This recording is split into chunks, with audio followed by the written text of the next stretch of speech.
Assalamualaikum warahmatullahi wabarakatuh. Apa kabar semuanya? Masih semangat kan? Nah, kali ini kita akan lanjutkan pembahasan tentang pokok bahasan gerak lurus. Ya, jadi apa sih sebenarnya gerak lurus itu dan mengapa sebuah benda dikatakan bergerak? Nanti kita akan bahas secara detail, gitu. Ya. Untuk mengarah pada pembahasan gerak lurus secara detail, sebelumnya mari coba kita lihat peta konsep berikut. Untuk pembahasan gerak lurus, hal-hal yang perlu kita perhatikan, yang pertama adalah besaran-besaran apa saja. Ya, jadi besaran-besaran apa saja yang harus kita pahami pada saat pembahasan tentang materi gerak lurus. Yang kedua adalah jenis-jenis gerak lurus. Nah, besaran-besaran terkait dengan gerak lurus itu diantaranya yang perlu kita pahami secara detail adalah kedudukan. Kemudian ada perpindahan, kemudian ada jarak, ada kecepatan, dan ada percepatan. Nah, inilah besaran-besaran fisis yang mendasari dan besaran fisis yang harus kita betul-betul pahami ketika nanti kita membahas tentang gerak. Gitu. Nah, sementara jenis-jenis gerak lurus itu secara garis besar dibagi menjadi dua ini, yaitu GLB dan GLBB. Di mana gerak lurus beraturan atau GLB ya itu mempunyai ciri khusus ya yang membedakan dengan GLBB atau gerak lurus berubah beraturan.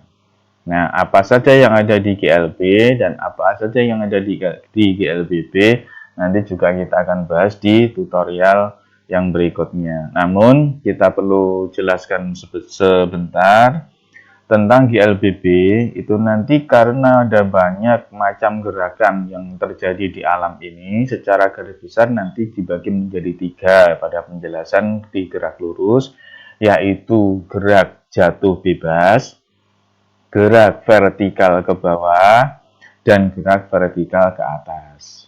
Nah, ini sekilas tentang skema atau peta konsep dari gerak lurus yang akan kita bahas. Nah, sebelum kita lebih lanjut dan lebih dalam membahas tentang gerak lurus, kita harus memahami dulu apa sebenarnya yang dimaksud dengan gerak. Nah, menjadi sebuah pertanyaan apabila pengertian dari gerak ini sebenarnya sangat-sangat mendasar ya dan sangat perlu dipahami oleh siapa saja.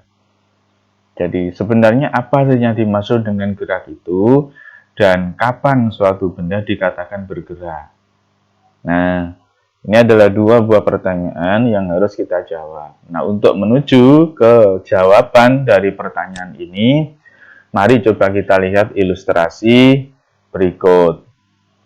Nah, di sini ada gambar yang ada rumah, kemudian ada pasar.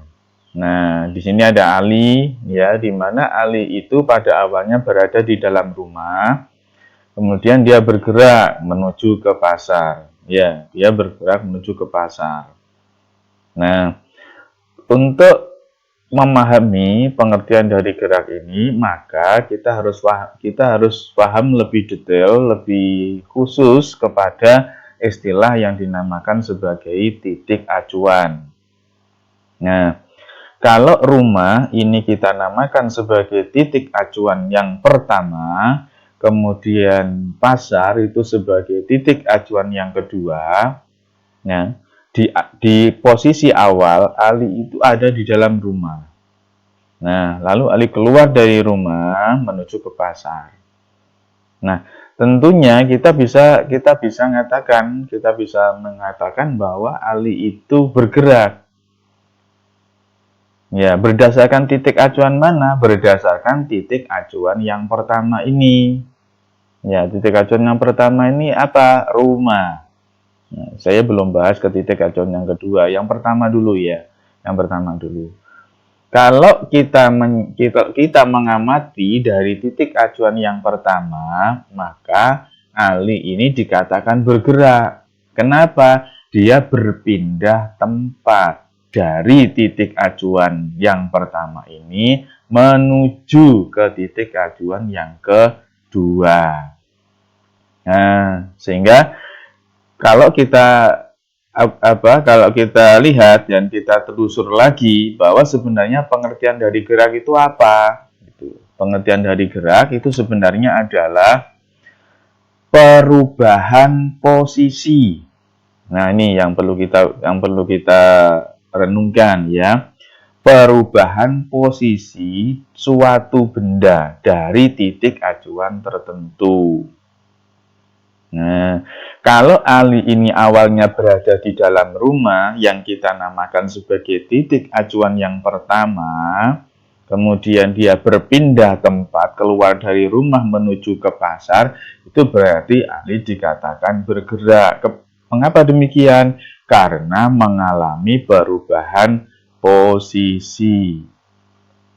Nah, inilah sebenarnya yang dikatakan dengan gerak. Nah, berikutnya untuk pembahasan tentang besaran-besaran di gerak lurus dan jenis-jenis gerak lurus, nanti kita akan ketemu pada tutorial berikutnya. Demikian, tetap semangat dalam belajar. Assalamualaikum warahmatullahi wabarakatuh.